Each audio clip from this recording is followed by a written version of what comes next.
si Kuya Jens, ano yan, reactor natin yan. Official reactor. Hello mga kalingap! Welcome back sa aking YouTube channel, Square Gen. So kung bago ka lang sa aking YouTube channel, huwag niyo pong kalimutang mag-subscribe at click the bell button para like kang updated sa ating mga bago-upload na video. At huwag po natin kalimutang suportahan ng Butim Kalingap sa pangunguna ni Kuya Val Santos Matubang, Ate Ed the Vlog at syempre Kalingap Rob.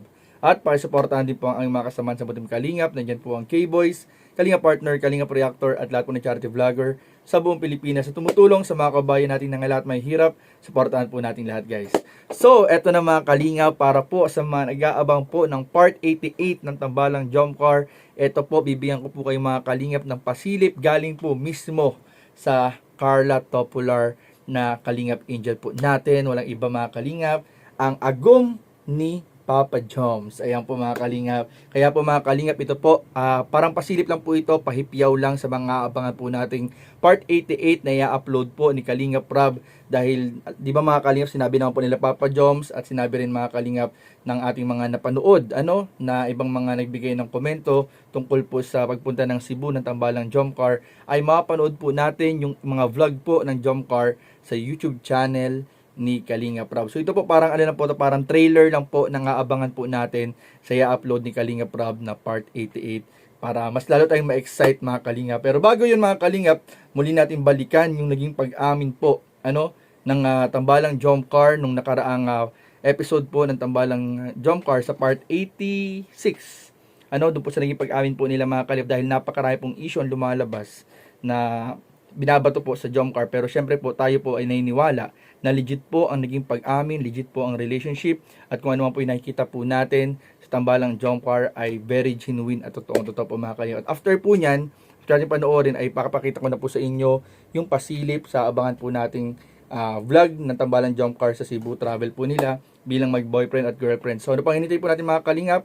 Tara panoorin natin, bigyan natin ng reaction video in 5, 4, 3, 2. Paborito nating puto. Thank you. Yeah. Ito pa, meron pa akong isa dito. Gusto mo bang buksan? Okay ka lang. Parang pinagpapawisan. Ah, okay lang naman ako. Kailan po akong tawag.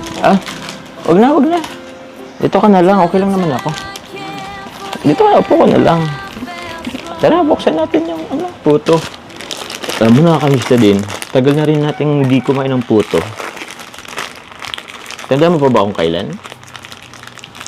Hindi na. O, diba? Tagal na rin eh. Kain ka? Sarap. Ito yung na-miss natin eh. Sobrang tagal na nating hindi kumain ng puto. Sarap, pero iba pa rin yung puto mo eh. Mas maputi, mas malambot, mas masarap. Pwede na rin. Buti naisipan mo yung magtinda ng puto. Oo nga eh. Kailangan kasi. Tsaka, nung time na yun, siguro kung hindi ako nagtitinda, titigil na ako sa pag-aaral. Ay siya? Ganun ba? Grabe. Hindi ko naisip yun na buti na lang talaga nagtinda ka that time at nakita ka nila Kuya Rob mo. Bilis ng panahon, Dati, nakatira pa sa tabi ng dagat. Tapos, alam mo ba, naalala mo yung unboxing tayo? Diba karamihan ng gamit hindi na magkasya dun sa kwarto nyo kasi sobrang liit lang ng space. Pero dito, tingnan mo naman, ang laki na ng bahay nyo. Diba? Kaya nga eh. Sobrang bilis ng panahon. Kaya nga eh. Dati, nahiya pa tayong mag-usap. Pero ngayon, jowa na kita. Sorry. Nasabi ko tuloy. Wala naman nakakarinig. Pero, siya nga pala. Nabanggit pa siya ni Kuya Rob mo. Q&A daw ngayon eh. Dami kasi nagre-request. Nakabahan po. Ba't ka kinakabahan? Ayos nga yun eh. Para yung mga katanungan nila, masagot na. Diba? Nagkakabahan. Tsaka kung alam mo naman sa sarili mo at sa puso mo, hindi mo naman kailan kabahan.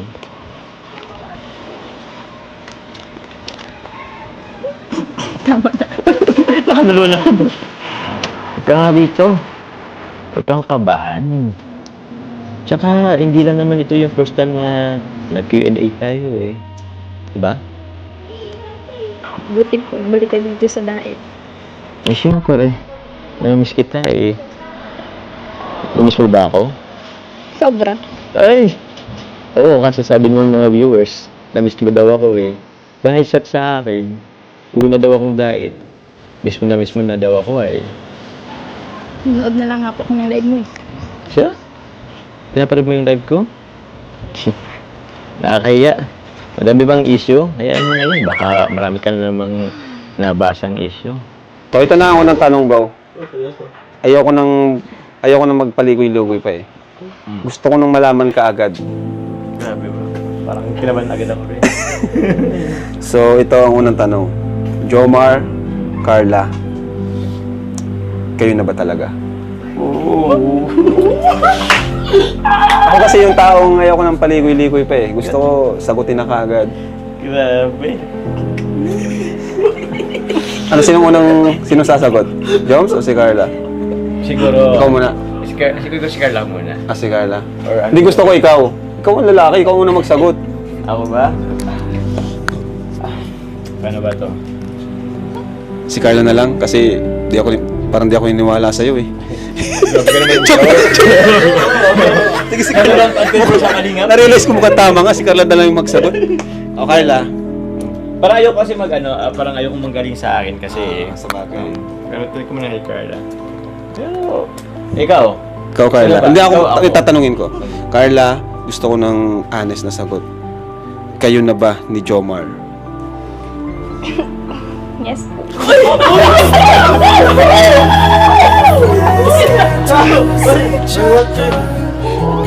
Sa wakas! Napaamin din!